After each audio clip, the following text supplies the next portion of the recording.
কবরস্থানে যান তো, ওদিকে যান আপনারা, একটু যাবেন, একটু গেলে আখিরাতের কথাটা স্মরণ হবে। ওখানে ছোট শিশুরা শুয়ে আছে, কিশোর যুবকরা আছে, আপনার মতো তাগড়া যুবক মুরব্বীরা আছে। এরা এই এলাকায় থাকতো, এরা আকাশ থেকে নেমে আসে না, এই এলাকার সন্তান আজ নাই। একটা সার্টেন পিরিয়ড শেষে আপনিও থাকবেন না। This is the nature of life, this is the circle of life.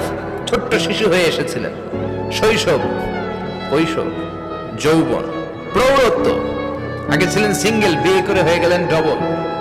এরপরে আল্লাহ আপনাকে একটা মেয়ে দিল, এরপরে মেয়েকে বিয়ে দিয়ে শ্বশুর হলেন, এরপরে ওই মেয়ের ঘরে সন্তান হতে নানা হলেন। আর কতদিন? অনেক দিন হলো তো, অনেক লম্বা সময় পেয়েছেন আপনি। Think about death.